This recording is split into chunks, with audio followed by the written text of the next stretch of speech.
ന ന ന കൃതണരകാം കൃതണരകാം കൃതണരകാം കൃതണരകാം കൃതണരകാം കൃതണരകാം കൃതണരകാം കൃതണരകാം ന ന ന.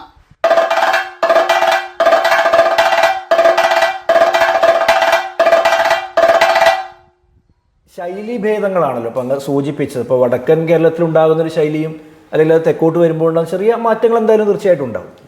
പക്ഷേ ഇന്ന് ഇപ്പോൾ ഈ പറഞ്ഞ പോലെ ഈ കലകൾ കൂടുതൽ ജനകീയമായി മാറി, അല്ലെങ്കിൽ ഇപ്പോൾ അനുഷ്ഠാനങ്ങളിൽ നിന്ന് കുറച്ചുകൂടി പുറത്തേക്ക് വന്നുകൊണ്ട് അല്ലേ, അനുഷ്ഠാനത്തിൽ മാത്രം ഒതുങ്ങാതെ അത് കുറച്ചുകൂടി ആസ്വദിക്കാൻ ആൾക്കാർ മുന്നോട്ട് വരുന്നുണ്ട് എന്ന് എനിക്ക് അങ്ങനെ തോന്നുന്നു. ഒരു ക്ഷേത്രമതിൽക്കെട്ടിനകത്തോ മറ്റോ ഒതുങ്ങി നിന്നിരുന്ന ഒരു വാദ്യപ്രമാണങ്ങളായാലും അല്ലെങ്കിൽ കലാരൂപങ്ങളായും ക്ഷേത്രകലകളായാലും അതൊക്കെ ആ മതിൽക്കെട്ടിന് വെളിയിലേക്കും കൂടി വരുന്ന ഒരവസ്ഥയുണ്ട്. അതിന് ആസ്വാദകരും കൂടി വരുന്നുണ്ട്, കൂടുതൽ ജനകീയമായി വരുന്നുണ്ട്. അപ്പോൾ അങ്ങിപ്പോൾ ശങ്കരേട്ടൻ്റെ കാര്യം സൂചിപ്പിച്ച പോലെ ഇത്തരം ഈ കലകളെയൊക്കെ കൂടുതൽ ജനകീയമാക്കുന്നതിലും കലാകാരന്മാർക്ക് വലിയ പങ്കുണ്ട് എന്ന് എനിക്ക് തോന്നുന്നു. അപ്പോൾ അങ്ങേക്ക് ചിട്ടയായിട്ടുള്ളൊരു എന്താ പറയുക, ഒരു ബേസ് എന്ന് പറയാം, ഇത് അങ്ങേക്ക് ആ കലാമണ്ഡലത്തിൽ നിന്ന് കിട്ടിയിട്ടുള്ള ആ ഒരു അടിത്തറയിൽ നിന്നുകൊണ്ടാണ് പിന്നീട് അങ്ങനെല്ലാം ഈ പടുത്തുയർത്തുന്നത്. അപ്പോൾ വിവിധ സ്ഥലങ്ങളിൽ, പല വേദികളിൽ, പല അരങ്ങുകളിൽ പങ്കുമേളമായാലും അല്ലെങ്കിൽ തായമ്പകയായാലും ഇപ്പോൾ കഥകളിയുടെ കൊട്ടായാലും ഒക്കെ അങ്ങ് പങ്കെടുക്കുന്നുണ്ട്. അപ്പോൾ അവിടെ നിന്നൊക്കെയുള്ള ഈ ആസ്വാദകരുടെ പ്രതികരണങ്ങളൊക്കെ എങ്ങനെയാണ് പൊതുവെ? പഴയ കാലത്തും അല്ലെങ്കിൽ ഇപ്പോഴും അവർ കൂടുതൽ അടുത്ത് നമ്മളോട് പറയാൻ തയ്യാറാവുന്നുണ്ടോ, അതോ നന്നായി എന്നൊരൊറ്റ വാക്കിൽ ഒതുക്കുന്നുണ്ടോ, അതോ തീരെ ശ്രദ്ധിക്കാതെ കഴിഞ്ഞ് എഴുന്നേറ്റ് പോവുകയാണ്? അതിൽ എന്തെങ്കിലും മാറ്റങ്ങൾ അങ്ങക്ക് ശ്രദ്ധയിൽപ്പെട്ടിട്ടുണ്ടോ? ആസ്വാദകരുടെ ഒരു പെരുമാറ്റം, പ്രതികരണം ഒരുപാട് മാറിയിട്ടില്ലേ? ഒരുപാട് മാറി എന്ന് പറഞ്ഞാൽ ഈ ക്ഷേത്രത്തിൻ്റെ നിയന്ത്രണം ജനങ്ങളിലേക്ക് ഇറങ്ങിത്തുടങ്ങി. ആ കാലഘട്ടം മുതൽ ഇതേപോലത്തെ കലകൾക്ക് നല്ല പ്രചാരം വന്നു തുടങ്ങിയിട്ടുണ്ട്. ഈ ക്ഷേത്ര മതിൽക്കെട്ടിന് പുറത്തേക്ക് ഇറങ്ങുമ്പോൾ ഒന്ന് അതുവരെ അവർക്ക് കിട്ടാത്തതിൻ്റെ സന്തോഷം, അതിങ്ങനെ കേട്ട് കേട്ട് കേട്ട് പിന്നെ പരിചായതിൻ്റെ സന്തോഷം. ഇപ്പം ഒരുവിധം സ്ഥലങ്ങളിൽ മുഴുവൻ തായമ്പയ്ക്കും മേളത്തിനുമുള്ള ആസ്വാദക വൃന്ദത്തെ നമുക്ക് അളക്കാൻ പറ്റില്ല. അതിൽ നന്നായിട്ട് ആസ്വദിക്കുന്നവരുണ്ട്, ഇഷ്ടമല്ലാത്ത ആസ്വാദകരുണ്ട്, പിന്നെ പകുതി ഇഷ്ടപ്പെടുന്നവരുണ്ട്. പക്ഷെ എന്ത് പറഞ്ഞാലും എൻ്റെയൊക്കെ തുടക്കം നോക്കി ഇപ്പോഴെത്തുമ്പോഴത്തേക്ക് ഈ ചെണ്ട എന്ന് പറഞ്ഞ വാദ്യോപകരണത്തെ നമുക്ക് സങ്കല്പിക്കാൻ പറ്റുന്നതിൻ്റെ മുകളിലേക്ക് ഇപ്പോഴത്തെ ആൾക്കാർ എത്തിച്ചു തുടങ്ങിയിട്ടുണ്ട്. അതിൽ കുറച്ച് നല്ലതുമുണ്ട്, കുറച്ച് മോശമുണ്ട്. എന്ന് പറഞ്ഞാലും പണ്ടത്തെ ആ ഒരു സിസ്റ്റം മാറി ഇത് ആർക്കും ഉൾക്കൊള്ളാൻ പറ്റുന്ന തരത്തിലേക്കുള്ള ഒരു ആസ്വാദക വരാൻ നമുക്ക് കാണാൻ പറ്റും. നിയതമായിട്ട് അല്ലെങ്കിൽ നിശ്ചിതമായിട്ട് ഇപ്പോൾ തായമ്പകയുടെയോ വാദ്യത്തിൻ്റെയോ ചിട്ടവട്ടങ്ങളൊന്നും അറിയാത്തൊരു ആസ്വാദകനാണെങ്കിൽ പോലും, ഇപ്പോൾ എന്താണ് തായമ്പക എന്ന് പോലും അറിയാത്ത ഒരാൾക്കാണെങ്കിൽ കേൾക്കുമ്പോൾ അത് എന്തോ ഒരു അനുഭൂതിയായിട്ട് അവർക്ക് തോന്നുന്ന ഒരു തരത്തിലേക്ക് മാറിയിട്ടുണ്ട്. അപ്പോൾ അങ്ങ് ഇതുവരെ നമ്മൾ സംസാരിച്ചത് അങ്ങയുടെ പഠനത്തെക്കുറിച്ചും അല്ലെങ്കിൽ അങ്ങയുടെ അരങ്ങിലെ അനുഭവങ്ങളെക്കുറിച്ചൊക്കെയാണ്. ഇതിനിടയിൽ അങ്ങ് സൂചിപ്പിച്ചു ഇപ്പോൾ അങ്ങൊരു വിദ്യാലയത്തിൽ പഠിപ്പിക്കുക കൂടി ചെയ്യുന്നുണ്ട്. ആ രണ്ട് അനുഭവങ്ങൾ, ഒരു പഠിതാവ് എന്ന നിലയിലും പഠിപ്പിക്കുന്നയാൾ എന്ന നിലയിലും വരുന്ന ആ ഒരു അനുഭവങ്ങളുടെ ഒരു വ്യത്യാസം ഒന്ന് പറഞ്ഞാൽ നന്നായിരുന്നു. ഞാൻ 93-ലും 94-ലും എൻ്റെ കലാമണ്ഡലം ജീവിതം കഴിയുമ്പോഴത്തേക്കിന് ഏട്ടൻ ഈ കോഴിക്കോട് ജില്ലയിൽ നല്ലൊരു കാലുറച്ചിട്ടുണ്ടായിരുന്നു. ഒരുപാട് പരിപാടികൾ, ചുമതലകൾ, ഇഷ്ടംപോലെ ക്ലാസ്സുകൾ ഉണ്ട്.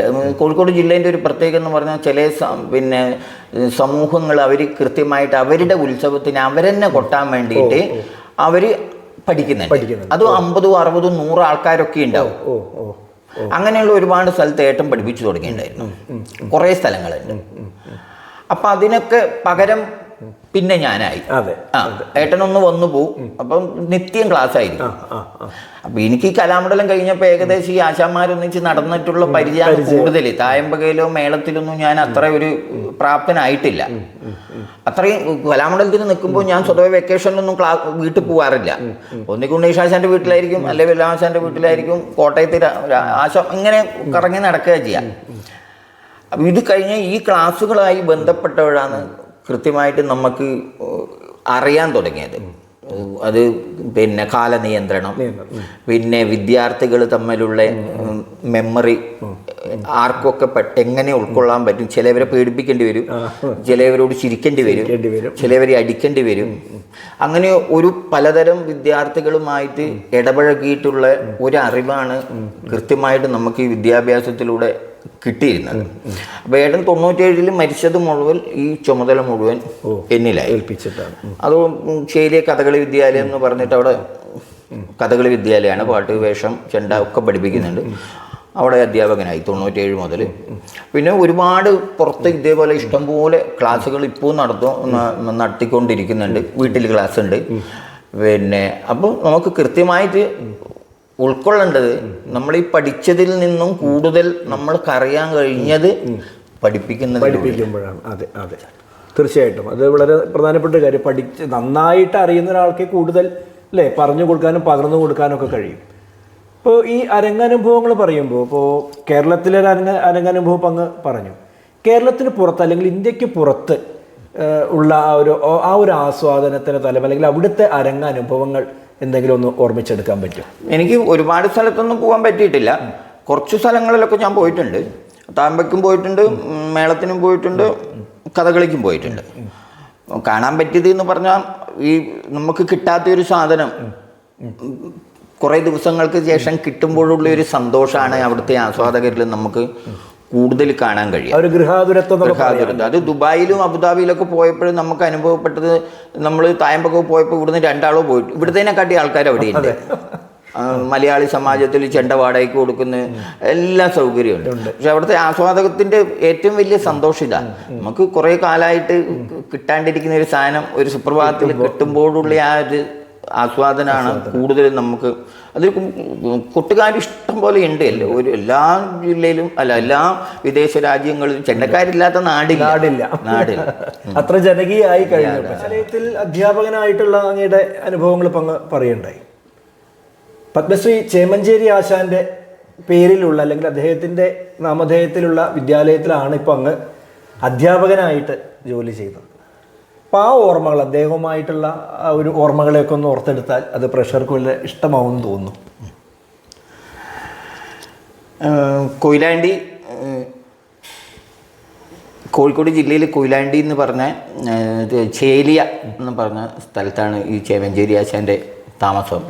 അവിടെ അദ്ദേഹം 1983 സ്ഥാപിച്ച ഒരു വിദ്യാലയമാണ് കഥകളി വിദ്യാലയം.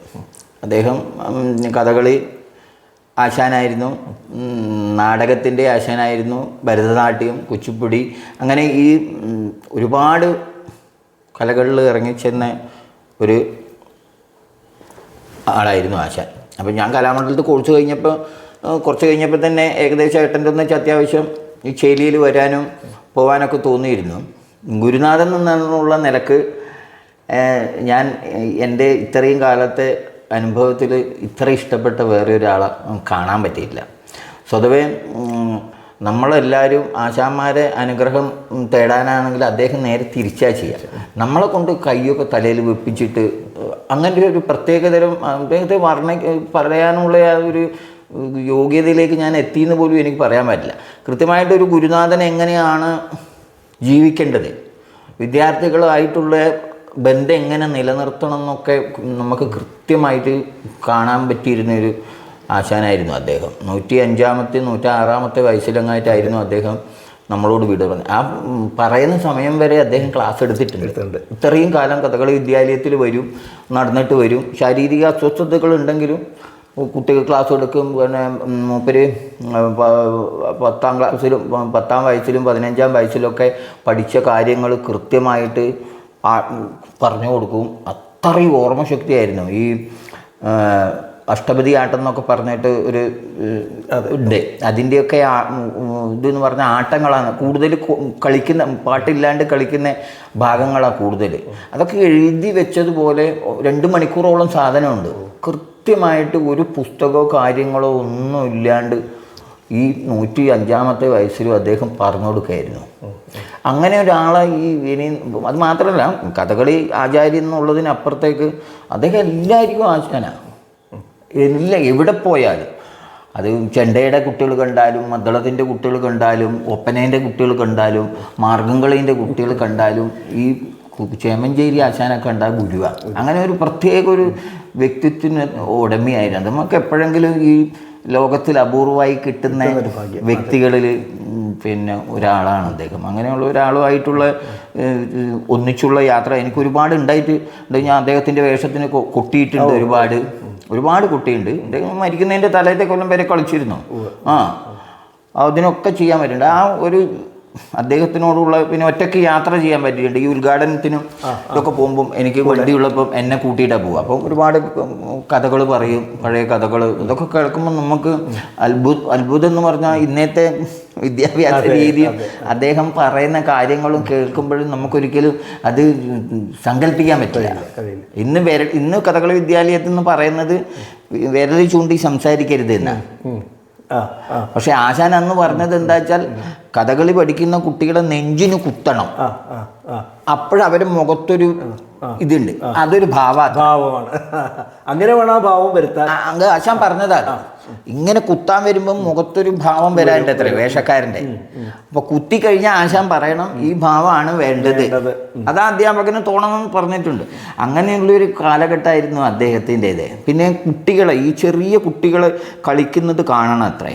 അപ്പം അവരുടെ മുഖത്ത് വിടരുന്ന ഭാവങ്ങൾ, അതൊക്കെ അത്ര ഒരു കഥകളി നടനായിട്ട് അദ്ദേഹത്തിനെ ഇങ്ങനെ സജീവമായിട്ട് കുട്ടികളുടെ മുഖത്ത് കരച്ചിൽ വരുന്നതും പിന്നെ ചിരി വരുന്നതും ഒക്കെ പെട്ടെന്ന് ഇങ്ങനെ മാറി വരും അത്രേ. അതൊക്കെ ശരിക്ക് അഭിനയത്തിന് മൂപ്പരെ ഒരുപാട് സഹായിച്ചിട്ടുണ്ടെന്ന് പറഞ്ഞു. അപ്പം അദ്ദേഹത്തിൻ്റെ ഒന്നിട്ടുള്ള യാത്രകൾ, ആ വിദ്യാലയത്തിലെ അധ്യാപകന്, ഇതൊക്കെ എൻ്റെ ഇതിന് മുതൽക്കൂട്ടാണ്. അത് നമുക്ക് പറഞ്ഞ് തീർക്കാൻ പറ്റാത്തൊരു കാര്യമാണ്. അപ്പം അങ്ങ് പറഞ്ഞല്ലോ, എല്ലാവരും ഗുരുനാഥന്മാരെ അങ്ങോട്ട് നമസ്കരിക്കുമ്പോൾ ഇദ്ദേഹം തിരിച്ച് ശിഷ്യന്മാരുടെ അനുഗ്രഹം കൊടുക്കും. അത് ഈ വിനയം എന്നത് വിദ്യയുടെ ഏറ്റവും വലിയൊരു ഇതായിട്ടാണല്ലോ പറയുക. വിനയമാണ് വിദ്യയുടെ മുഖമുദ്ര. അദ്ദേഹത്തിൻ്റെ സമ്പത്തും അതായിരുന്നു. അതെ. പിന്നെ ഇപ്പോൾ അങ്ങ് പറഞ്ഞതുപോലെ ഇപ്പോൾ ഇന്നൊരു ഭാവം വരാൻ വേണ്ടി ചില ട്രിക്കുകൾ പോലെ അല്ലേ, ഇങ്ങനെ ചെയ്താൽ ആ ഭാവം മുഖത്ത് വരുന്നു.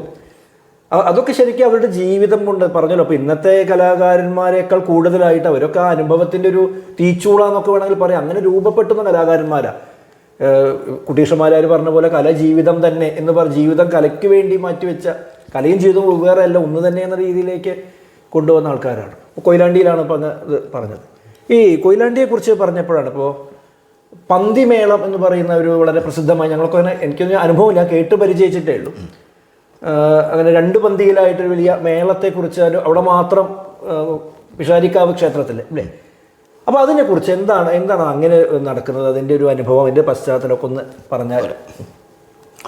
കൊല്ലം പിഷാരിക്കാവ് എന്നാണ് അതിൻ്റെ കൃത്യമായ പേര്. എന്ന് പറഞ്ഞാൽ തെക്കൻ കൊല്ലത്ത് നിന്ന് അല്ല, ചില കാരണങ്ങൾ എത്തിപ്പെട്ട ഒരു ദേവതയാണ്. കടൽമാർഗം എന്തോ അന്നത്തെ, അതാ കേരള ചരിത്രത്തിൽ ഞാൻ എപ്പോഴും കൃത്യമായിട്ട് എനിക്കറിയില്ല. അതാണ് ഈ കൊല്ലം പിഷാരിക്കാവ് എന്ന് പറയാനുള്ള കാരണം. കൊല്ലം പിഷാരിക്കാവിൻ്റെ പ്രത്യേകത ഒന്ന് മധ്യമ പൂജ ഉള്ള ക്ഷേത്രമാണ്. ഈ മൂസദുമാരി എന്ന് പറഞ്ഞ നമ്പൂതിരിമാരെ പോലെയുള്ള ഒരു വിഭാഗം, അവർക്ക് മത്സ്യമാംസാദികൾ കഴിക്കാം. ഈ പഞ്ചമകാര പൂജ, മധ്യമ പൂജ എന്നാണ് അതിന്. കൊല്ലത്തിൽ ഒരു ദിവസം മാത്രമേ ഉത്തമ പൂജയുള്ളൂ, അത് തന്ത്രി വന്ന് ചെയ്യുന്നത്. അപ്പം അത് ഒരു പ്രത്യേകത എന്ന് പറഞ്ഞാൽ ഒരു വിഭാഗം ജനങ്ങൾക്ക് മുഴുവൻ ഈ അമ്പലമായിട്ട് ഒരു അഭേദ്യ ബന്ധമുണ്ട്. പണ്ട് കാലത്തെ നമ്മൾ ഇത് എല്ലാവർക്കും പറ്റാത്തൊരു സമയമൊക്കെ ഉണ്ടായിരുന്നപ്പോഴും ഷാരിയാവിനെ സംബന്ധിച്ച് ഒരുവിധം ജനങ്ങൾക്കൊക്കെ ഏത് തലത്തിലും ഈ ക്ഷേത്രമായിട്ട് ബന്ധപ്പെടാൻ പറ്റുമായിരുന്നു, ഏത് വിഭാഗത്തിൽപ്പെട്ടവർക്കും. ഇപ്പോഴും അത് തുടരുന്നുണ്ട്. അപ്പം പിഷാരിക്കാവ് കാളിയാട്ടം എന്നാണ് പറയുക, 8 ദിവസം. അത് അതിൻ്റെ ഡേറ്റ് കൃത്യമായിട്ട് പറയാൻ പറ്റില്ല, പറയരുത്. കുംഭം 10-ന് മാത്രമേ കളിയാട്ടം കുറിക്കൂ. അത് കളിയാട്ടം കുറിച്ച് അതിന് കുറേ ആൾക്കാരൊക്കെ വന്ന് അത് ഇന്ന സമയത്ത് ഇന്നയാൾ ശംഖ് വിളിച്ച് പറഞ്ഞു കഴിഞ്ഞാലോ പുറത്തേക്ക് പറയാൻ പാടില്ല, അങ്ങനെയൊക്കെയുണ്ട്. അപ്പം ദിവസം കൃത്യമായിട്ട് പറ്റില്ല. മീനമാസം പകുതിക്ക് വെച്ചിട്ടൊക്കെ ഉണ്ട് 8 ദിവസത്തെ ഉത്സവം. വടക്കേ കേരളത്തിലെ ഏറ്റവും ഗംഭീര ഉത്സവം എന്ന് പറഞ്ഞാൽ കളിയാട്ടം കഴിഞ്ഞാൽ ഏകദേശം ഒക്കെ കഴിഞ്ഞു എന്നുള്ള ഒരു ഇതാണ്. വാദ്യക്കാരുടെയും കച്ചവടക്കാരുടെയും ഒക്കെ തിരക്ക്. കളിയാട്ടം കഴിഞ്ഞാൽ തിരക്ക് കഴിയുന്ന, അതെ, കളിയാട്ടം കഴിഞ്ഞാൽ തിരക്ക് കഴിയുന്ന പറയാം. അപ്പം അത്രയും വലിയ ഉത്സവമാണ്. അപ്പം അവിടുത്തെ ഏറ്റവും വലിയ പ്രത്യേകതയാണ് ഇപ്പം മാഷ് ചോദിച്ചത് ഇരട്ടപ്പന്തി മേളം. ബാക്കിയുള്ള ചടങ്ങൊക്കെ നമ്മൾ സ്വതവേ ക്ഷേത്രാചാരങ്ങൾ പോലെ രാവിലെ ശിവേലി പൂജകൾ, വൈകിട്ട് തായമ്പക, രാത്രി വിളക്കിനുള്ള ഇതൊക്കെ തന്നെ. ഈ ഏഴാമത്തെ ദിവസമാണ് വലിയ വിളക്ക് എന്നാന്ന് പറയാം. ഈ 2 ദിവസം എഴുന്നള്ളിക്കുക നാന്തകം എന്ന് പറഞ്ഞൊരു സാധനം. ആ 2 അന്നും പിറ്റേന്ന് കാളിയാട്ടം. ഈ 2 ദിവസം മാത്രമേ നാന്തകം എഴുന്നള്ളിക്കും. അത് അവിടുന്ന് വന്ന ആ സാധനം തന്നെയാണ്. ബാക്കിയുള്ള ദിവസമൊക്കെ പ്രതിബിംബം മാത്രം എഴുന്നള്ളിക്കും. അപ്പം ഒരു അത്താഴ പൂജ കഴിഞ്ഞാൽ അന്നേരം എഴുന്നള്ളിക്കും. പണ്ടത്തെ കണക്കല്ല. അത്താഴ പൂജ കഴിഞ്ഞാൽ പണ്ട് എൻ്റെ അഭിപ്രായത്തിൽ ഒരു 11:30-ക്കൊക്കെ മേളം തുടങ്ങിയ സമയമുണ്ടായിരുന്നു. ഇപ്പോൾ കുറച്ച് വ്യത്യാസം വന്നിട്ടുണ്ട്. അപ്പം വെള്ള കീറിയാലോ മേളം കഴിയും. അത്രയും നേരം ഉണ്ടാവും. വെള്ള കീറിക്കാണ് എന്ന് പറഞ്ഞാൽ 5:10, 5:15, 5:20, 5:30 വാളകം കൂടുക എന്നാ പറയാം. മേളം കഴിയുന്നതിന് 5 പ്രദക്ഷിണമാണ്. ആദ്യത്തെ പ്രദക്ഷിണം വലന്തല കൊട്ടി പോരും. പിന്നെ ആദ്യത്തെ പ്രദക്ഷിണവും രണ്ടാമത്തെ പ്രദക്ഷിണവും നടവിളിക്കുക എന്ന് പറഞ്ഞിട്ട് ഒരു സമ്പ്രദായമുണ്ട് നമ്മുടെ നാട്ടിൽ. ഓരോ പ്രത്യേക വിഭാഗം ആൾക്കാർ അവൻ്റെ കുടുംബക്കാരൊക്കെ അന്ന് എത്തി വേഷ്ടി മുണ്ടൊക്കെ കൊടുത്ത് ഇങ്ങനെ കൈ കോർത്ത് പിടിച്ച് വട്ടത്തിൽ അതിങ്ങനെ അതിന് പ്രത്യേകം തറവാട്ടുകാരുണ്ട്. അവർ 100-150 ആൾക്കാരുണ്ടാവും. അവർ നടന്ന് ഒരു ചുറ്റ് വരാൻ 20 മിനിറ്റൊക്കെ വേണം. ഈ അമ്പലം ചുറ്റ്. അങ്ങനെ 2 ചുറ്റ്. 3ാമത്തെ പ്രദക്ഷിണം നാസ്വരം, 4ാമത്തെ പ്രദക്ഷിണമാണ് ഈ മേളം. അപ്പം എന്തായാലും മേളം തുടങ്ങുമ്പോൾ 11:30 കഴിയും. അപ്പോൾ 2 പന്തി മേളത്തിൻ്റെ ഏറ്റവും വലിയ പ്രത്യേകത എന്ന് പറഞ്ഞാൽ 2 സെറ്റുകാരുണ്ടാവും. സ്വതവേ അവിടെയുള്ള നിത്യം കൊട്ടുന്ന 50, 80, 100 ആയ അവർ അതേ കണക്കിന് വേറൊരു സെറ്റും കൂടെ അങ്ങ് വരും. പഞ്ചായത്ത് മേളമാണ് കൊട്ടുക. അപ്പോൾ ആദ്യത്തെ അവിടെയുള്ള സ്ഥിരക്കാർ മേളം കാലോട്ട് കൊട്ടിത്തുടങ്ങും. ആദ്യത്തെ കലാശം കഴിഞ്ഞാൽ തൊട്ട അവരങ്ങ് തുടങ്ങും. ഇവർക്ക് നിർത്താം. ഇത് ഏകദേശം നമ്മൾ ഇരിക്കുന്ന പോലെ തന്നെ. ഈ 15 കൊട്ടുകാരാണെങ്കിൽ ഞാൻ 15, ഈ ഭാഗത്തിന്റെ മാഷ് 15, ഈ ഒരു ഗ്യാപ്പ് ഉണ്ടാവും. അടുത്തടുത്തായിരിക്കും. അതങ്ങനെ കൊട്ടി കാലം മാറി ഇങ്ങനെ ചുറ്റി വന്ന് അവിടെ മേളം കഴിയൂല. ഏകദേശം അമ്പലത്തിന്റെ 3ാമത്തെ ഭാഗത്ത് എത്തുമ്പോഴത്തേക്ക് ഈ തെയ്യമ്പാടി കുറുപ്പ് എന്ന് പറഞ്ഞിട്ട് എഴുന്നള്ളിച്ചിട്ട് ഒരാളുണ്ടാവും. അവരെ പോയിട്ട് ഇടുംകൂറ് എന്നൊക്കെ പറഞ്ഞ് അത് കൊട്ടിക്കഴിയുമ്പോഴത്തേക്ക് മേലിൽ നിന്ന് നാന്തകം വിറയ്ക്കും. നാന്തകവും വിറയ്ക്കും, നാന്തകം പിടിച്ചാളും വിറയ്ക്കും. പിടിയാനെ പുറത്തായി എഴുന്നള്ളിക്കാം. അപ്പോഴത്തേക്ക് ഏകദേശം പഞ്ചാരി മേളത്തിന്റെ 5ാം കാലം ആയിട്ടുണ്ടാവും. അപ്പൊ ഈ 2 സെറ്റുകാരും ഏകദേശം ഒന്നിക്കും. കുറച്ച് ആൾക്കാർ പോകും എന്ന് പറഞ്ഞാൽ പൂഴി നിലത്തിടാൻ പറ്റില്ല, പറയും തിരക്കായിരിക്കും ഈ സംഭവം കാണാൻ. അപ്പോൾ കുറേ ആൾക്കാർ ഈ 5 ആനയുണ്ടേ, ഇവരെ ഒരാനയല്ല എല്ലാ ആനയോട് ബുദ്ധിമുട്ടാവില്ല. കുറേ അധികാരി പിന്മാറി അതിനൊരു സൂചന കിട്ടും ഏകദേശം ഓടാനായി എന്നും പറഞ്ഞിട്ട്. അപ്പോഴത്തേക്ക് 5ാം കാലം ഏകദേശം അതിൻ്റെ ലാസ്റ്റ് ഭാഗത്ത് എത്തിയിട്ടുണ്ടാവും. ഇപ്പം വയ്യാത്തവർ ആശാന്മാരൊക്കെ ഏകദേശം നമ്മൾ മാറ്റി മാറും, അകത്തേക്ക് പോയിട്ടുണ്ടാവും. അങ്ങനെ അപ്പോഴത്തേക്ക് ഇടുംകൂറ് കഴിയുമ്പോഴത്തേക്ക് നാന്തകവും ആനയും വിറച്ചിട്ട് നേരെ നടയിലേക്ക് ഓടുക.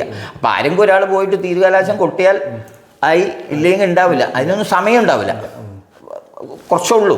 ഇത് എപ്പോഴാ സംഭവിക്കാന്ന് അങ്ങനെ പറയാൻ പറ്റില്ല, മുൻകൂട്ടി തീരുമാനിച്ചില്ല. ഇല്ല, ഇത് കൊട്ട് കഴിയുന്നതിൻ്റെ ഇടയിൽ ആനയും വിറച്ച അന്നേരം സ്ഥിരം പരിചയമുള്ള പപ്പാനായിരിക്കും കൊണ്ടുപോയി ആന പുറത്ത് അങ്ങ് അത്രയോ കാണാൻ പറ്റില്ല. അതാണ് ഒന്ന്. അപ്പോഴത്തേക്ക് ഏകദേശം 5:30, 5:20 ഈ വെള്ളം കീറുന്ന സമയം. പിന്നെ 2 വണ്ടിയും മേളത്തിൻ്റെ ഒരു പ്രത്യേകത ഞാനിപ്പോൾ പറഞ്ഞ 2 സെറ്റുകാരുണ്ടാവും. അത് എങ്ങനെ ഉണ്ടായി എന്ന് പറയാനുള്ള ഒരു കുറേ കാരണങ്ങളുണ്ട്. ഒന്ന്, അവിടെ 2 തരം കൊട്ടുകാരുണ്ടായിരുന്നു. ചില പൂജയ്ക്ക് ചില ആൾ കൊട്ടും, ചില പൂജ. അപ്പം അവരൊന്നിച്ച് കൊട്ടൂല എന്നുള്ള ഒരു ധാരണയിൽ അന്ന് എല്ലാവരും കൊട്ടുകയും വേണം. അതുകൊണ്ട് ആയി എന്ന് പറയുന്നുണ്ട്. അതുകൂടാതെ നമ്മൾ ഏറ്റവും ദൈർഘ്യമുള്ള പഞ്ചാരി മേളത്തിന് ഒരു 4.5 മണിക്കൂർ എന്നൊക്കെയാണ് പറയുന്നത്. അത്രയും ഈ നമ്മൾ ഈ വെള്ളം കീറുന്നവരെ കൊട്ടാനുള്ള ഒരു മേള സമ്പ്രദായം നിലവിലില്ല. ഇല്ല. അപ്പം ഏതോ ഒരാശാന്റെ കാഴ്ചപ്പാടിൽ തോന്നിയതായിരിക്കാം എന്ന് പറഞ്ഞാൽ 11:30 തുടങ്ങിയാൽ 12:30, 1:30, 2:30, 3:30, 4:30, 5:30, 6 മണിക്കൂറിൻ്റെ മേളെ വേണം. ഇത്രയും സമയം കൊട്ടുകാർക്ക് മുഷിയും, കേൾക്കുന്നവർക്ക് മുഷിയും. പിന്നെ ഈ തെക്കൻ നാട്ടിലുള്ള ആ ഒരു മേള സമ്പ്രദായം അന്ന് പിന്നെ വടക്കൻ നാട്ടിൽ വന്നിട്ടില്ല. കൊമ്പും കുഴലിൻ്റെ ഒന്നും അതിപ്രസരമില്ല. ഈ ലിഖിത നിയമം കുറവാണ്. ഇടനിലക്കാരൊക്കെ കൊട്ടാൻ നിൽക്കും, പിന്നെ എത്ര ആൾ കൊട്ടണമെന്നില്ല. വലന്തരക്കാർ അവർ അങ്ങനെ ഒരു ഇതായിരുന്നു. അതിപ്പെല്ലാം മാറി ഏകദേശം റെഡി ആയിട്ടുണ്ട്. അപ്പം ഇത്രയും സമയം കൊട്ടാനുള്ള ബുദ്ധിമുട്ട് കൊണ്ട് ഇവർ കൊട്ടുമ്പോൾ ഒരു കൂട്ടർക്ക് റെസ്റ്റ് എടുക്കാം, അല്ല സമയം കിട്ടുമല്ലോ, സമയം കിട്ടും. 6 മണിക്കൂറിന്റെ മേലെ വേണം. അതെ അതെ. അങ്ങനെ ആയതാവാം. അല്ലെങ്കിൽ പണ്ട് ഈ വടക്കൻ നാട്ടിലുള്ള ചില അമ്പലങ്ങളിൽ ഏൽപ്പനയില്ല. നമുക്ക് പോയിട്ട് പേര് കൊടുക്കാം, കലാമണ്ഡലം ശിവദാസൻ ഇടന്തല. അപ്പൊ കളിയാട്ട് ഏകദേശം സീസൺ കഴിയാനാകുമ്പോ എല്ലാവരും പേര് കൊടുക്കും. അപ്പം ഒരുപാട് വാദ്യക്കാരുണ്ടെങ്കിൽ ഇത്രയും ആളെ ഒന്നിച്ച് ലീഡ് ചെയ്യാൻ പറ്റാത്ത ബുദ്ധിമുട്ട് കൊണ്ടാവാം, അങ്ങനെയാവാം.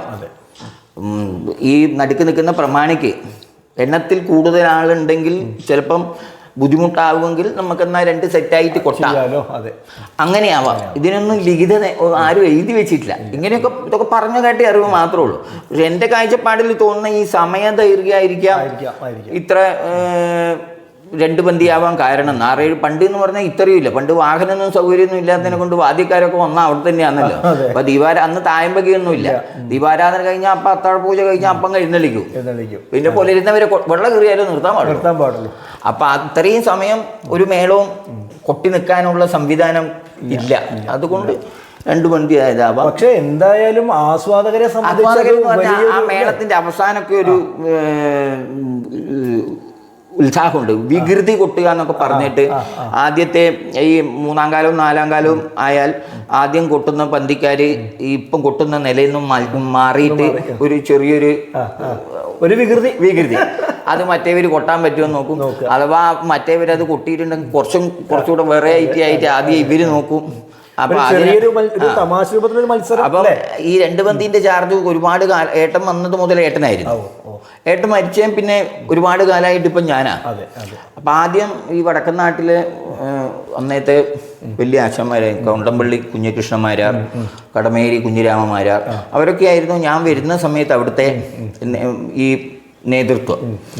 ഒരു പന്തിയിൽ പിന്നെ കൊണ്ടമള്ളി ആശാനും കടമേരി ആശാനും, മറ്റേ പന്തിയിൽ എൻ്റെ ഓർമ്മ മുതൽ ശങ്കരേട്ടൻ തന്നെയാണ് 2-ാം പന്തിൻ്റെ പ്രമാണം. ഞാൻ ഏത് കൊല്ലം ഏറ്റാലും കുറേ കാലമായി ഏട്ടൻ മരിച്ചത് മുതൽ ഏൽക്കുന്നുണ്ട്.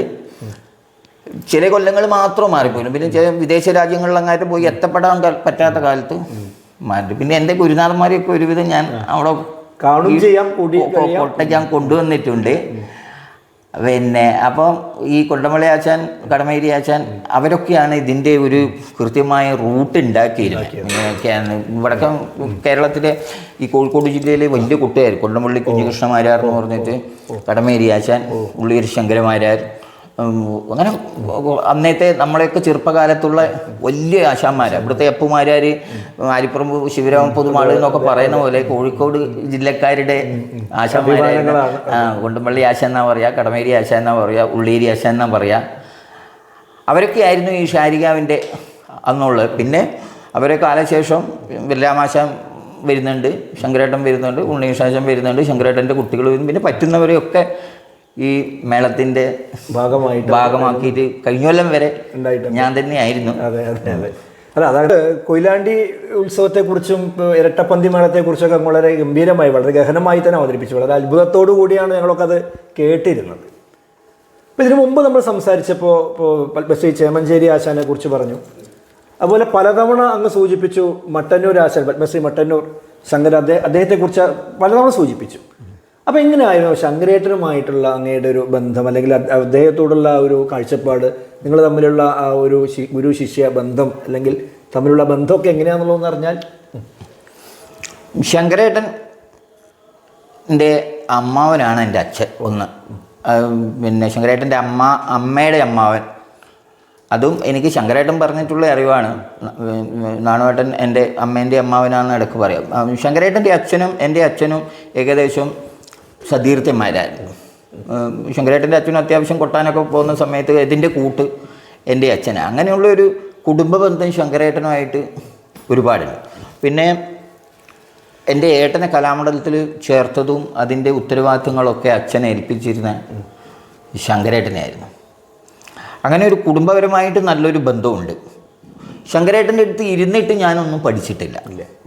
പക്ഷേ എൻ്റെ ഇന്നത്തെ ഈ ഒരു സ്ഥിതിക്ക് ശങ്കരേട്ടൻ്റെ ഒന്നിച്ചുള്ള യാത്ര ഒരുപാട് സഹായിച്ചിട്ടുണ്ട്. ശങ്കരേട്ടൻ്റെ കൊട്ട്, ശങ്കരേട്ടൻ്റെ പിന്നെ ഈ ചെണ്ടയോടുള്ള ഒരു സമീപനം, പിന്നെ ഒരുപാട് ശങ്കരേട്ടനുമായിട്ട് നല്ല ബന്ധം സൂക്ഷിക്കുന്ന ഒരാളാണ് ഞാൻ. ഒരു ഗുരു ശിഷ്യബന്ധം തന്നെയാണ്. എനിക്കൊന്നും പറഞ്ഞു തന്നിട്ടേക്കും എല്ലാം പറഞ്ഞു തന്നത് ശങ്കരേട്ടനാണെന്ന് അർത്ഥം. പല എൻ്റെ ഇപ്പോഴത്തെ ജീവിതത്തിൻ്റെ ഒരു ഭദ്രതയ്ക്കടക്കം ശങ്കരേട്ടൻ എന്നെ ഒരുപാട് സഹായിച്ചിട്ടുണ്ട്. പിന്നെ ശങ്കരേട്ടൻ്റെ കൊട്ടിനോടുള്ള ഒരു താല്പര്യം, നമ്മളെ നാട്ടിലൊക്കെ പറയാം ശങ്കരേട്ടൻ ശരിക്കും കൊട്ടണ്ട, ചെണ്ട എടുത്തിട്ട് വന്നാൽ അത് മതി. ചിലവർക്ക് അത്രയേ വേണ്ടു. അത് നേരത്തെ ചേമഞ്ചേരി ആശാനും പറഞ്ഞതുപോലെ ഈ നമുക്ക് എപ്പോഴെങ്കിലും കിട്ടുന്ന ഒരു അപൂർവമായ ഭാഗ്യങ്ങൾ, കലാലോകത്ത് കിട്ടുന്ന ഒരു ഭാഗ്യമാണ് ശങ്കരേട്ടൻ്റെ ആ ഒരു ഈ കാണാൻ വരുന്ന ജനങ്ങൾക്ക് തക്കിട്ടിയോ നഗതരകയോ തിരികിടതിരകയോ ഒന്നും അറിയില്ല. അവരാസ്വദിക്കുന്നത് ഇതിൻ്റെ ശബ്ദ സുഖം, പിന്നെ കലാകാരൻ്റെ സൗന്ദര്യം, കലാകാരൻ കാണിക്കുന്ന ആ കൊട്ടിൻ്റെ ഒന്നിച്ചുള്ള ചലനങ്ങൾ. ഇത് ശങ്കരേട്ടൻ വന്ന് ഈ ചെണ്ട എടുത്തിട്ട് വന്ന് നിന്ന ഈ വരുന്നവർക്ക് സന്തോഷമായി എന്ന് പറഞ്ഞാൽ ശങ്കരേട്ടനെ കൊണ്ട് ഒരുപാട് എനിക്ക് അത്യാവശ്യം ചുമതലകളുണ്ട്. വലിയ വലിയ മേളങ്ങൾക്കൊക്കെ ശങ്കരേട്ടനെ കൊണ്ടുപോകാറുണ്ട്. അപ്പോൾ ചില സ്ഥലത്തൊക്കെ അപ്പോഴും ശങ്കരേട്ടൻ കാലിന് വേദനയാന്ന് പറഞ്ഞാൽ ശങ്കരേട്ടന് പറ്റുന്ന സമയം കൊട്ടിയാൽ മതി, വന്നു പോ. അങ്ങനെ ഒരു ആ ഒരു ബന്ധം, അല്ല ആ ഒരു സാന്നിധ്യം തന്നെയാണ് അനുഗ്രഹം, അതിൻ്റെ അപ്പുറത്തേക്ക് ഇല്ല എന്നുള്ളത്. പിന്നെ അദ്ദേഹത്തിൻ്റെ ചെണ്ടേൻ്റെ പ്രയോഗം, ശങ്കരേട്ടൻ കൊട്ടുന്ന ഒരു ചെണ്ടയിൽ ഞാൻ കൊട്ടിയാൽ ആ സുഖം വരുത്താൻ പറ്റില്ല. അത് ഈ തോലും കയ്യിൻ്റെ വായുവും തമ്മിലുള്ള ഒരു ബന്ധമാണത്. വായു ഉണ്ടല്ലോ, അതിലാണ് ഈ ശബ്ദത്തിൻ്റെ ടേസ്റ്റ് വരുന്നത്. അടിക്കുന്ന ആ തോലിലേക്ക് വീഴുന്ന വായുവിൻ്റെ ഒരു വേരിയേഷനാണ് ശബ്ദത്തിൻ്റെ സുഖം മാറ്റിത്തരുന്നത്. അപ്പോൾ ശങ്കരേട്ടൻ ഉണ്ടാക്കിയെടുത്തതാണോ അല്ല ജന്മനാ കിട്ടിയതാണോ ഒന്നും പറയാൻ പറ്റില്ല. ശങ്കരേട്ടൻ ഏത് ചെണ്ടയമ്മ കുട്ടിയാലും നല്ല ടേസ്റ്റാണ്. നമുക്ക് ആരും ആ ചെണ്ടയമ്മ കുട്ടി അങ്ങനെ വരുത്താൻ പറ്റില്ല. അങ്ങനെയൊക്കെയുള്ള ഒരുപാട് കാഴ്ചപ്പാടുകൾ ഈ ശങ്കരേട്ടൻ്റെ ഒന്നിച്ച് നടന്നിട്ട് കിട്ടിയിട്ടുണ്ട്. ഇപ്പോൾ ഈ അങ്ങ് പറഞ്ഞ ചെണ്ടയുടെ തോലിനെ കുറിച്ചും വായുവിനെ കുറിച്ചൊക്കെ പറഞ്ഞപ്പോഴേ ഈ നമ്മൾ പറഞ്ഞുകൊണ്ടിരുന്നപ്പോൾ കൊയിലാണ്ടി ഉത്സവത്തെക്കുറിച്ചൊക്കെയാണ്. ഈ പ്രാദേശികമായിട്ട് ഒട്ടനവധി കലാരൂപങ്ങൾ ഇപ്പോൾ ഉത്തര കേരളം തൊട്ട് തെക്കൻ കേരളം വരെ വരുമ്പോൾ, ഇപ്പോൾ അവിടെ ഉത്തര കേരളത്തിൽ നമ്മൾ കർണാടകയോട് അടുത്ത് കിടക്കുന്ന ഭാഗങ്ങളിൽ യക്ഷഗാനം പോലെയുള്ള കലാരൂപം, അത് കഴിഞ്ഞ് കണ്ണൂർ ഭാഗത്തേക്ക് വരുമ്പോഴേക്കും അവിടെ ഈ തെയ്യം പോലെയുള്ള കലാരൂപങ്ങൾ, അത് കഴിഞ്ഞ് മധ്യ കേരളത്തിലേക്ക് വരുമ്പോൾ നേരത്തെ പറഞ്ഞ പോലെ കഥകളി, ഇപ്പോൾ കലാമണ്ഡലവുമായി ബന്ധപ്പെട്ടുകൊണ്ട് കഥകളിയായും തായമ്പകയൊക്കെ ആയിട്ട് വരുന്നത്. തെക്കൻ ഭാഗങ്ങളിലേക്ക് പോകുന്നവരും വേലകളി പോലെ, ഗരുഡൻ തൂക്കം പോലെയൊക്കെയുള്ള ഇങ്ങനെ പ്രാദേശികമായി ഒട്ടനവധി കലാരൂപങ്ങളുണ്ട്. ഇവിടെയൊക്കെയും പക്കവാദ്യം അല്ലെങ്കിൽ അനുസാരവാദ്യമായിട്ട് ചെണ്ട ഉപയോഗിക്കുന്നുണ്ട്. പക്ഷേ ഒരു കാഴ്ചക്കാരൻ എന്ന നിലയിൽ കാണുമ്പോൾ ഈ ചെണ്ടയുടെ ആകൃതിയിലായാലും അതിൻ്റെ രൂപത്തിലായാലും എന്തിന് ശബ്ദത്തിൽ തന്നെ ചില വ്യത്യാസങ്ങളൊക്കെ നമുക്ക് തോന്നുന്നതായിട്ട് ശ്രദ്ധയപ്പെട്ടിട്ടുണ്ട്. എന്തെങ്കിലും അത്തരത്തിൽ ഈ ചെണ്ടയുടെ ആകാരത്തിലോ അല്ലെങ്കിൽ അതിൻ്റെ ശബ്ദ സൗകുമാര്യത്തിലോ പ്രയോഗത്തിലൊക്കെ ഇതിലൊക്കെ എന്തെങ്കിലും വ്യത്യാസങ്ങളുണ്ടോ എന്നുള്ളതെന്ന് പറഞ്ഞാൽ, പണ്ട് കാലത്ത് ഉണ്ടായിരുന്ന ഒരു സംവിധാനം ഇപ്പം മാറി വന്നു. പണ്ട് എങ്ങനെയായിരുന്നു എന്ന് പറഞ്ഞാൽ സ്വന്തമായിട്ട് ഈ ചെണ്ടേൻ്റെ പണിയെടുക്കുന്നവരുണ്ടായിരുന്നു. എൻ്റെ അച്ഛൻ അത്യാവശ്യം ചെണ്ടേൻ്റെ സാധനങ്ങളൊക്കെ ശരിയാക്കിയൊക്കെയായിരുന്നു. അതേപോലെ ഓരോ പ്രദേശത്തുള്ള ആൾക്കാരെ അവർക്ക് സഹായിക്കാനായിട്ടൊരു സിസ്റ്റം പണ്ടുണ്ടായിരുന്നു. പിന്നെ യക്ഷഗാനത്തിന് കൊട്ടുന്ന ചെണ്ടയ്ക്ക് വ്യത്യാസമുണ്ട്. അതവരുടെ ആ വോയിസിന് കണക്കായിട്ട് കളിക്കുന്നതിന് കണക്കായിട്ടൊരു പ്രത്യേക എന്തോ ഒരു തരത്തിൽ അവർ റൂട്ടൊക്കെ. അത് കഴിഞ്ഞ് തെയ്യത്തിന് വരുമ്പം പണ്ട് ഈ മൈക്കിൻ്റെ അതിപ്രസരമൊന്നും ഇല്ലാത്ത കാലത്തേക്ക് ദൂരം കുറ്റിക്ക് ഈ മരത്തിൻ്റെ കുറ്റീൻ്റെ വ്യത്യാസത്തിനനുസരിച്ച് ടോണിന് വ്യത്യാസം വരും. വക്കിൻ്റെ കനം, പിന്നെ നീളത്തിൻ്റെ വ്യത്യാസം, ഇതൊക്കെ ശബ്ദത്തിന് വ്യത്യാസം വരും. അപ്പോൾ തെയ്യത്തിനൊക്കെ കൊട്ടുമ്പോഴെന്ന് പറഞ്ഞാൽ നീളം കൂടുതൽ വേണം, ഒരുപാട് സ്ഥലത്തേക്ക് കേൾക്കാൻ അങ്ങനെ ഒക്കെ ഉള്ള. അപ്പോൾ അതിനനുസരിച്ചുള്ളൊരു ഇതായിരുന്നു. പിന്നെ അവരെ കൂട്ടത്തിൽ തന്നെ ആ ചെണ്ടേൻ്റെ പണിയെടുക്കുന്നവർ പണ്ട് ഉണ്ടായിരുന്നു. തോല് വേണം, നാട്ടിൽ നിന്ന് എവിടെ നിന്ന് അറക്കുന്നിടത്ത് പോയിട്ട് തോല് വാങ്ങിച്ച് അതിൻ്റെ പണികളൊക്കെ എടുത്ത് അവരെന്നെ അതിൻ്റെ എല്ലാ കാര്യങ്ങളും ചെയ്യുന്ന ഒരു സിസ്റ്റം പണ്ട് നമ്മളെ നാട്ടിലൊക്കെ. പിന്നെ തായമ്പക്കാർക്ക് കുറച്ചും കൂടെ ശബ്ദസുഖം കൂടുതലുള്ള ചെണ്ട വേണം, സ്ഥലങ്ങൾ കൂടുതലുണ്ട്. തെയ്യത്തിനൊന്നും പണ്ടെങ്ങനെ ഉണ്ട് എന്ന് എനിക്കറിയില്ല. ചെണ്ടയ്ക്ക് ഇന്ന് കൃത്യമായിട്ട് ഇത്ര സ്ഥലങ്ങളുണ്ടോ എന്നൊന്നും നമുക്കറിയില്ല. അവരിങ്ങനെ കൃത്യമായിട്ടുള്ളൊരു അഭ്യാസം ഇല്ലാത്തതാണല്ലോ. തായമ്പക മേളത്തിനും വടക്കൻ നാട് ഞാൻ കണ്ടതിൽ അത് എൻ്റെ അഭിപ്രായം ഈ കഥകളി തായമ്പക പഠിച്ചവർ മേളം കൂട്ടുന്നുണ്ടെങ്കിൽ ചെറിയൊരു വ്യത്യാസമുണ്ട്. അത് ഈ കലാമണ്ഡലത്തിലൊക്കെ സാധകം ജയിക്കലിനൊരു പ്രത്യേകതയുണ്ട്. വക്കത്ത് കൊട്ടുന്നുണ്ടെങ്കിൽ ഇന്ന സ്ഥലത്തോ കൊട്ടാൻ പാടുള്ളൂ, നടുക്ക് കൊട്ടുന്നുണ്ടെങ്കിൽ ഇന്ന സ്ഥലത്തോ കൊട്ടാൻ പാടുള്ളൂ എന്നൊക്കെ നിർബന്ധമുണ്ട്. അവർ ഈ മേളം കൊട്ടുമ്പോഴൊക്കെ ഉണ്ട്. അപ്പം അവർക്ക് ഈ കഥകളിക്കാർ തായമ്പകയും മേളവും കൊട്ടുമ്പം അവർക്ക് അങ്ങനത്തെ ചെണ്ട വേണം എന്ന് തന്നെ നിർബന്ധമുണ്ട്. അത് എല്ലാ മേളക്കാർക്കും ഇഷ്ടമായിരിക്കില്ല, ചില മേളക്കാർക്ക് ഇഷ്ടമായിരിക്കും. അത് നല്ലതാണോ ചീത്തയാണോ എന്നറിയില്ല. ഈ ചെണ്ടേൻ്റെ ശബ്ദ സുഖം കൃത്യമായിട്ട് അറിഞ്ഞവർക്ക് മേളത്തിനായാലും തായമ്പക്ക് പോകുമ്പോഴും കഥകളിക്ക് പോകുമ്പോഴും ഏകദേശം അങ്ങനത്തെ ചെണ്ടയായാലും തൃപ്തിയാവും. അത് ഈ കഥകളി കൂട്ടുകാർക്ക് കൃത്യമായിട്ടുള്ളതാണ്. പിന്നെ തായമ്പക്കും ഇപ്പോഴത്തെ എല്ലാ കുട്ടികാർക്കും കൃത്യമായിട്ട് നല്ല ശബ്ദസുഖമുള്ള ചെണ്ടകളാണ്. പിന്നെ തെക്കനാട്ടിലേക്ക് പോകുമ്പോൾ മറ്റേ അതിൻ്റെയൊന്നും എനിക്ക് കൃത്യമായിട്ട് അറിയില്ല. പിന്നെ ആ സിസ്റ്റൊക്കെ ഇപ്പം മാറി. ഇതേപോലെ തെക്കൻ നാട്ടിൽ നിന്നുള്ള ആൾക്കാർ വന്ന് ഈ കഥകളി ചെണ്ടക്കാർ സ്പെഷ്യൽ തായമ്പക്കാരും ഒക്കെ ആയി അവരുടെ ചെണ്ടകൾ കണ്ടിട്ട് ഇപ്പം എല്ലാവരും ഏകദേശം ഒരു ചെണ്ടയിലേക്ക് എത്താനുള്ള ഒരു സാഹചര്യത്തിലേക്ക് വന്നു തുടങ്ങി. ഈ നാടൻ പണിയെടുക്കുന്നവരൊന്നും ഇപ്പം നിലവിലില്ല. ഇത് കുടിൽ വ്യവസായമാണ്. അപ്പം ഞങ്ങളൊക്കെ ആദ്യം അച്ഛൻ പണിയെടുത്തിരുന്നതും അവിടുന്ന് കുറച്ച് തെയ്യത്തിന് പോകുന്നവരൊക്കെ പിന്നെ ശങ്കരേട്ടനടക്കം അച്ഛൻ വട്ടുണ്ടായി കൊടുക്കലുണ്ട്.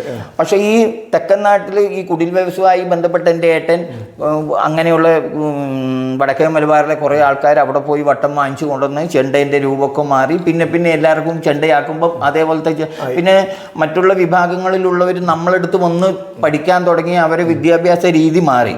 നമ്മളടുത്ത് വന്ന് പഠിക്കാൻ തുടങ്ങിയപ്പോൾ അവർക്കും നമ്മളെ പോലെയുള്ള ചെണ്ട വേണമെന്നായി. അപ്പം ഈ പഴയ സമ്പ്രദായങ്ങൾ മൊത്തം മാറി. ഇപ്പം ആര് ചെണ്ടയുണ്ട് ഒരുവിധം എല്ലാവരും തെയ്യത്തിനും എന്തിനു പോകുന്നവരും ഇപ്പം ഈ തൃശ്ശൂർ പാലക്കാട് ഭാഗങ്ങളിൽ നിന്ന് ചെണ്ടേൻ്റെ ഏകീകൃത രൂപമായി തുടങ്ങിയപ്പോ ചെണ്ടയുടെ രൂപത്തിൽ ഏകദേശമായിട്ടുണ്ട്. പിന്നെ ഈ നടക്കാൻ പോകുന്ന കുറേ ആൾക്കാരുണ്ട്, പറക്ക് പോകുന്നവർ, പിന്നെ അരങ്ങോലം, അവർക്കൊന്നും ഇത്രയും വലിയ ചെണ്ട പറ്റൂല കനത്തിൻ്റെ. അപ്പം അവർക്ക് സ്പെയറായിട്ട് വേറെ ചെറിയ ചെണ്ട ഉണ്ടാവും ഇങ്ങനത്തെ ആവശ്യങ്ങൾക്ക്. അപ്പം പിന്നെ ഒരു തായമ്പക്കാരൻ മേളത്തിന് പോകുന്നുണ്ടെങ്കിൽ തായമ്പക്ക് മാറ്റി വെച്ച് നല്ല ചെണ്ടയുണ്ടാവും. മേളത്തിന് പോകാൻ കുറച്ചും കൂടെ കനം കുറഞ്ഞ ചെണ്ടയോ അല്ലെങ്കിൽ ഉപയോഗത്തിന് സൗകര്യത്തിനനുസരിച്ചിട്ട്. അതേപോലെ കഥകളി കൊട്ടുകാർക്ക് കഥകളി കൊട്ടിനല്ലാണ്ട് വേറെ പോകുമ്പോൾ വേറെ ചെണ്ടയുണ്ടാവും. കഥകളി കൊട്ടിന് ഈ ശബ്ദത്തിൻ്റെ ഒരു മാധുര്യം നല്ലോണം വേണമല്ലോ. ഒരുപാട് ചെണ്ടക്കാർക്ക് ഉത്തരവാദിത്വം കൂടുതലാണല്ലോ. കൊട്ടേഷൻ ഇതൊക്കെ ചെണ്ടക്കാരെ കൈമലാണല്ലോ. അപ്പോൾ അവർ ആ ചെണ്ട അവിടെ മാറ്റി അപ്പം ചെണ്ടയ്ക്ക് ഇപ്പം ഒരു കുറച്ച് കാലമായിട്ടൊരു ഏകീകരണം പല സ്ഥലത്തും കണ്ടു തുടങ്ങിയിട്ടുണ്ട്. പണ്ടങ്ങനെ ഉണ്ടായിരുന്നില്ല. അല്ല, അതിപ്പോൾ നമ്മൾ നേരത്തെ പറഞ്ഞ പോലെ ഈ കാലം മാറുമ്പോൾ ഒന്നിപ്പോൾ ഈ സോഷ്യൽ മീഡിയ പോലെയൊക്കെയുള്ള അപ്പോൾ അതിലൊക്കെ നമ്മളിതിന് കൂടുതൽ ജനകീയമായിട്ടും ധാരാളം കാഴ്ചയ്ക്കുള്ള അവസരങ്ങൾ കൂടുതലുണ്ട്. മറ്റത് നമ്മൾ ഒരു ഉത്സവരംഗത്ത് പോയി അല്ലെങ്കിൽ അമ്പലപ്പറമ്പ് പോയി കാണുന്നതിനേക്കാൾ നമ്മൾ ഇരിക്കുന്നിടത്ത് ഇരുന്നു കൊണ്ട് തന്നെ ആസ്വദിക്കാവുന്ന രീതിയിലേക്ക് ഇപ്പോൾ ഇത് മാറിയിട്ടുണ്ട്. അപ്പോൾ സ്വാഭാവികമായും ഒരു ഏകീകരണം കുറച്ചുകൂടി വേഗത്തിലാവാനാണ് ഇനിയും സാധ്യത. ഇപ്പോൾ അങ്ങ് പറഞ്ഞ ഈ കൊയിലാണ്ടിയിൽ പറഞ്ഞ സമയത്ത് വിവിധ സമുദായങ്ങളെക്കുറിച്ചൊക്കെ ഒന്ന് സൂചിപ്പിച്ചു. അവർക്കൊക്കെയും ഉത്സവങ്ങളുടെ അവരുടേതായ പങ്കുകളുണ്ട്. അതിപ്പോൾ വാദ്യത്തിൻ്റെ കാര്യത്തിലായാലും മറ്റ് അനുബന്ധ ചടങ്ങുകളിലായാലും. ഞാൻ വേറിട്ടൊരു ചോദ്യം എനിക്ക് ചോദിക്കാനുള്ളത്, ഇപ്പോൾ ഈ രംഗത്തേക്ക് ചെണ്ട കൈകാര്യം ചെയ്യുന്ന ഈ വാദ്യ സാധക രംഗത്തേക്ക് സ്ത്രീകളുടെ കടന്നുവരവ് ഉണ്ടായിട്ടുണ്ടോ? എങ്ങനെയാണ് അതിനോടുള്ള അങ്ങയുടെ ഒരു അഭിപ്രായം എന്താണത്? എങ്ങനെയാണ് അതിനെ കാണുന്നത്? സ്ത്രീകൾ പിന്നെ പണ്ടുള്ള ഒരു സിസ്റ്റം എന്ന് പറഞ്ഞാൽ അകത്തന്നെ അത് പല കാര്യങ്ങളിലും മാറിത്തുടങ്ങി. ജോലിക്ക് പോയി തുടങ്ങി, പല വിഷയങ്ങളിൽ അവർ അതുപോലെ ഈ ചെണ്ടയിലേക്കും കുറച്ചു കാലമായിട്ട് സ്ത്രീ സാന്നിധ്യം നല്ലോണമുണ്ട്. അത് എടുത്തു പറയേണ്ടത് നമ്മളെ കലാമണ്ഡലം കൃഷ്ണദാസ് ഏട്ടൻ്റെ ഒരു മകളുണ്ട്, രഹിത കൃഷ്ണദാസ്, മൂത്ത മകളുണ്ട്. അവരൊക്കെ ശരിക്ക് അസലായിട്ട് കൊട്ടും, കഥകളിക്ക് കൊട്ടും, മേളം കൊട്ടും. ഒരു ആൺകുട്ടി എങ്ങനെയാണോ ചെയ്യുന്നത് അതേപോലെ 100%. എൻ്റെ 2 പെൺമക്കളെയും ഞാൻ പഠിപ്പിച്ചിരുന്നു, അവർ തായമ്പ കൊട്ടിയിരുന്നു. പിന്നെ പല ഭാഗങ്ങളിലും ഇപ്പം പിന്നെ നമ്മളെ നന്ദിനി വർമ്മ, ഡോക്ടർ നന്ദിനി വർമ്മ നല്ല തായമ്പ കലാകാരിയാണ്.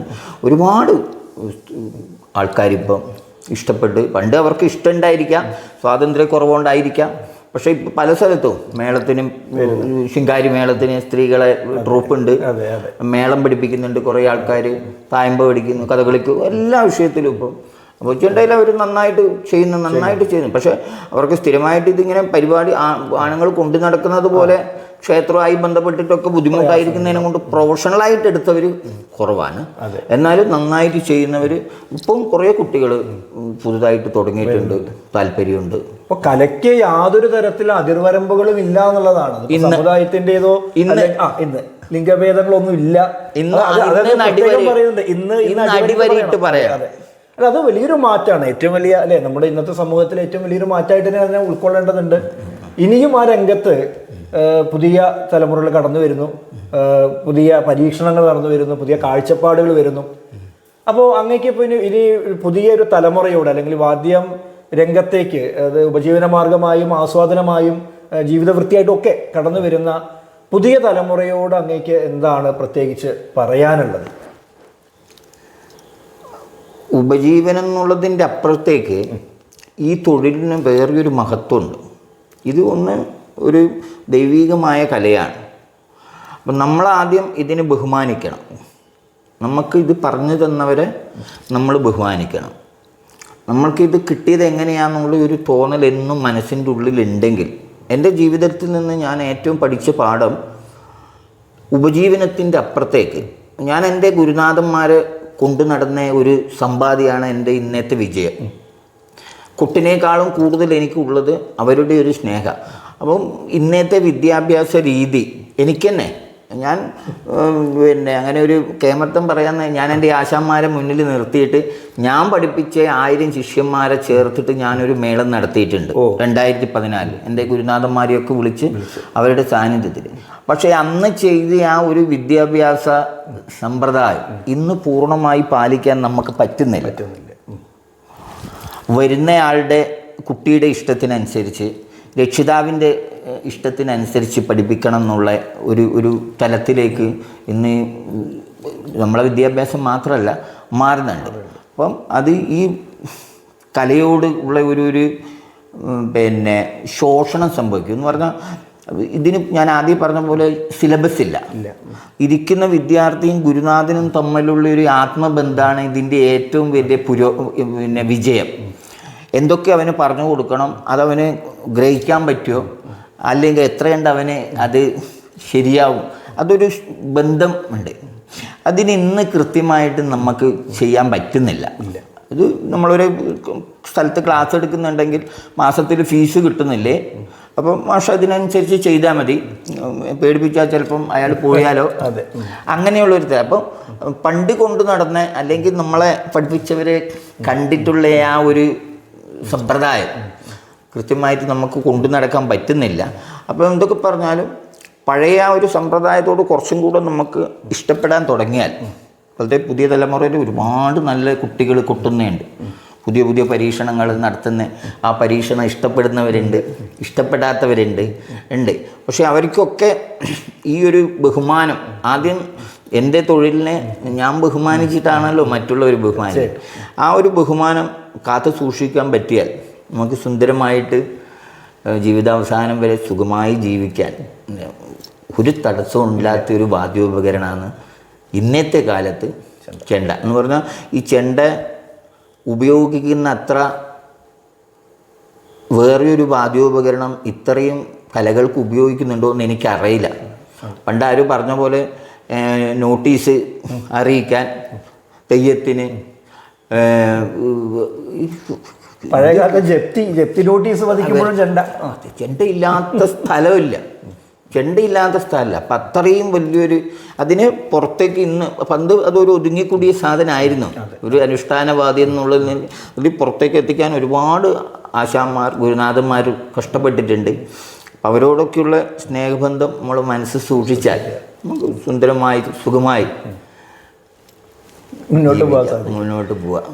ചെണ്ട ഒരു വാദ്യം എന്നതിനേക്കാൾ ഉപരി അതൊരു അർപ്പണ സ്വഭാവത്തോടു കൂടി, ബഹുമാനത്തോടു കൂടി എന്തായാലും ശരി, നമുക്ക് കൈകാര്യം ചെയ്യുന്ന ഏതൊരു വാദ്യോപകരണമായാലും ശരി, അതിനോടുള്ള അർപ്പണബോധവും ബഹുമാനവും ഒക്കെ തന്നെയാണ് നമ്മെ മുന്നോട്ട് കൊണ്ടുപോകുന്നത്. എന്ന് അദ്ദേഹം വളരെ ബഹുമാനത്തോടു കൂടി വിനയത്തോടു കൂടി തന്നെ സൂചിപ്പിക്കുകയുണ്ടായി. അപ്പോൾ നമ്മൾ നേരത്തെ ചോദിച്ച ചോദ്യം ഈ രംഗത്തൊരു സ്ത്രീ പ്രവേശത്തെക്കുറിച്ചിട്ടാണ്. സാന്ദർഭികമായിട്ട് അദ്ദേഹം പറഞ്ഞു, എൻ്റെ 2 പെൺമക്കളെയും ഞാൻ ഈ കലാരൂപത്തിലേക്ക് അല്ലെങ്കിൽ ചെണ്ട പഠിപ്പിക്കാൻ പഠിപ്പിച്ചിട്ടുണ്ട് എന്ന് പറഞ്ഞു. അദ്ദേഹത്തിൻ്റെ കുടുംബത്തെക്കുറിച്ച് കൂടി നമുക്കൊന്ന് കേൾക്കാം. അങ്ങയുടെ കുടുംബത്തെക്കുറിച്ചൊന്ന് പറഞ്ഞാൽ. എനിക്ക് എൻ്റെ ഭാര്യ നിഷ അവിടെ എൻ്റെ വീട്ടിൻ്റെ അടുത്ത് തന്നെ ഒരു സ്പെഷ്യൽ സ്കൂൾ ടീച്ചറാണ്. 2 പെൺകുട്ടികളാണ്, ഉണ്ണിമായ, നന്ദിനി. ഉണ്ണിമായ ഡിഗ്രി കഴിഞ്ഞിട്ട് ഇപ്പോൾ തിരുവനന്തപുരത്ത് UPSC കോച്ചിങ്ങിലാണ് 2 കൊല്ലമായിട്ട്. അവളെ താഴ്മ്പ പഠിപ്പിച്ചു. ബലരാമാശാൻ്റെ വീട്ടിൽ പോയിട്ട് ആശാനാണ് തുടങ്ങിയത്. കുറച്ചൊക്കെ പറഞ്ഞു കൊടുത്തത് ആശാനാണ്. അവൾ കുറേ കാലം ഒരു 10ാം ക്ലാസ് +2 കഴിയുന്നത് വരെ കുട്ടി നടന്നിരുന്നു. പിന്നെ ഈ അമ്പലങ്ങളിലേക്ക് പെൺകുട്ടികൾ വലുതായി കഴിഞ്ഞാൽ ക്ഷേത്രത്തിൽ സ്ഥിരം പോകാൻ പറ്റാത്ത ബുദ്ധിമുട്ടുകൊണ്ട് പിന്നെ അങ്ങനെ നമുക്ക് കൊണ്ടുപോകാൻ പറ്റിയില്ല. 2ാമത്തെ മകൾ നന്ദിനി, അവളിപ്പം ഡിഗ്രി 2nd ഇയറാണ്. അവളും തായമ്പ പഠിച്ചു, അരങ്ങേറ്റം കഴിച്ചു. ഇപ്പം അവൾ കുറച്ച് കാലമായിട്ട് കഥകളി വേഷത്തിലാണ് താല്പര്യം, കളിക്കുന്നുണ്ട്, മത്സരത്തിനൊക്കെ പോയിരുന്നു, സുഖമായിട്ട് കഴിയുന്നു. ഇപ്പോൾ ഇത്രയും നേരം നമ്മളോട് സംസാരിച്ചു കലാമണ്ഡലം ശിവദാസ്. അദ്ദേഹത്തിൻ്റെ ആദ്യകാലം അച്ഛനിൽ നിന്നും അമ്മാവനിൽ നിന്നും ജ്യേഷ്ഠനിൽ നിന്നുമൊക്കെ വാദ്യകലാരംഗത്തേക്ക് അല്ലെങ്കിൽ ചെണ്ട കലാരംഗത്തേക്ക് അദ്ദേഹം എത്തിച്ചേർന്നതിനെക്കുറിച്ച് പറഞ്ഞു. കലാമണ്ഡലത്തിൽ അദ്ദേഹം വന്നു പെട്ടതിനെക്കുറിച്ചും അല്ലെങ്കിൽ അവിടെ ചേർന്ന് തൻ്റെ കൂടുതൽ ആ ചെണ്ടവാദ്യത്തിലേക്ക് അല്ലെങ്കിൽ വാദ്യസാധകത്തിലേക്ക് അദ്ദേഹം കൂടുതൽ ശ്രദ്ധ അർപ്പിച്ചതിൻ്റെ സാഹചര്യങ്ങളെക്കുറിച്ച് പറഞ്ഞു. മട്ടന്നൂർ ആശാനിൻ്റെയും ചിമഞ്ചേരി ആശാൻ്റെയും ഒത്തിട്ടുള്ള അദ്ദേഹത്തിൻ്റെ അനുഭവങ്ങൾ നമ്മോട് പങ്കുവെച്ചു. അദ്ദേഹം പ്രമാണമായിട്ട് നിന്ന നിരവധി മേള സ്ഥലങ്ങളെക്കുറിച്ചും അരങ്ങുകളെക്കുറിച്ചുമൊക്കെ സാധാരണ വർത്തമാനത്തിനിടയിലൂടെ അദ്ദേഹം സൂചിപ്പിച്ചു. നമുക്ക് പുതിയ പല അറിവുകളും പല മാനങ്ങളും അദ്ദേഹം പകർന്നു തന്നു. മാത്രമല്ല ഭാവിയെക്കുറിച്ച് വലിയ അധ്യാപകൻ എന്ന നിലയിൽ വലിയൊരു ശുഭപ്രതീക്ഷയോടുകൂടിയാണ് ഞങ്ങൾ തൽക്കാലം ഈ വർത്തമാനം നിർത്തുന്നത്. ഭാവി സുരക്ഷിതമാണ് എന്ന് തന്നെയാണ് അദ്ദേഹത്തിൻ്റെ അഭിപ്രായം. പുതിയ പരീക്ഷണങ്ങൾ വരുന്നു, പുതിയ കുട്ടികൾ വരുന്നു, അതൊക്കെ ഏറ്റവും നല്ല ലക്ഷണമായിട്ട് തന്നെയാണ് അദ്ദേഹം കണക്കാക്കിയിട്ടുള്ളത്. ഇത് ഒരവസാനമല്ല, ഇതൊരു കൊട്ടിവയ്ക്കൽ മാത്രമാണ്. ഗംഭീരമായ പ്രകടനങ്ങൾ ഇനി വരാൻ പോകുന്നതേയുള്ളൂ. തുടർന്ന് വരുന്ന പ്രകടനങ്ങളിൽ നമുക്കിനിയും ഇതുപോലെയുള്ള വാദ്യകലാകാരന്മാരെയും അവരുടെ ജീവിതത്തെയും അവരുടെ അരങ്ങനുഭവങ്ങളെയും ഒക്കെ നമുക്ക് നന്നായിട്ട് മനസ്സിലാക്കാൻ സാധിക്കട്ടെ. ഇത്രയും നേരം നമ്മോടുകൂടെ സംസാരിച്ച, വിനയത്തോടു കൂടി വളരെ ലളിതമായിരുന്നു കൊണ്ട് സംസാരിച്ച ശ്രീ കലാമണ്ഡലം ശിവദാസ്, അദ്ദേഹത്തോടുള്ള നന്ദി ഇവിടെ രേഖപ്പെടുത്തുന്നു. നന്ദി, നമസ്കാരം. എല്ലാവർക്കും നമസ്കാരം. ഞാൻ മാഷെ ആദ്യമായിട്ടാണ് കാണുന്നത്. പക്ഷേ കൊളത്തൂർ എൻ്റെ ഗുരുനാഥൻ്റെ വീടാണ്, ഉണ്ണികൃഷ്ണാശാൻ്റെ. അപ്പോൾ കൊളത്തൂരുമായിട്ട് എനിക്ക് ബന്ധമുണ്ട്. മാഷെ പറ്റി ആശാൻ പറഞ്ഞ അറിവ് മാത്രമേ ഉള്ളൂ. നല്ലൊരു പ്രഭാഷകനാണ്, കലാകാരന്മാരെയും ഒക്കെ നന്നായിട്ട് അറിയുന്ന ആളാണ്. അദ്ദേഹത്തിൻ്റെ വാക്കുകളിൽ നിങ്ങൾക്ക് മനസ്സിലായിട്ടുണ്ടാവും. എന്തായാലും ആദ്യമായിട്ട് എൻ്റെ ജീവിത അനുഭവങ്ങൾ ഇതാദ്യമായിട്ടാണ്. ആദ്യം മുതൽ തുറന്നു പറയാൻ എൻ്റെ ഒന്നിച്ചിരുന്ന് ഇത്രയും സമയം സെൻമെൻസ് കാണിച്ച ജയകൃഷ്ണൻ മാസ്റ്റർക്ക് എൻ്റെ പ്രത്യേകം വളരെ സന്തോഷപൂർവ്വമുള്ള നന്ദി ഞാൻ പ്രകാശിപ്പിക്കുന്നു. കൂടാതെ ഇതിന് ഇങ്ങനെയൊരു അഭിമുഖം തയ്യാറാക്കാൻ മുന്നിട്ടിറങ്ങുന്ന എൻ്റെ പ്രിയ ഗുരുനാഥൻ കലാമണ്ഡലം ഉണ്ണികൃഷ്ണാശാനും ഇങ്ങനെയൊരു സന്ദർഭം കിട്ടിയതിൽ ആശാന്മാരോട് നന്ദി പറഞ്ഞാൽ തീരൂല എന്നറിയാം. എന്നാലും ഈ അവസരത്തിൽ എൻ്റെയും എൻ്റെ കുടുംബത്തിൻ്റെയും കൃതജ്ഞത.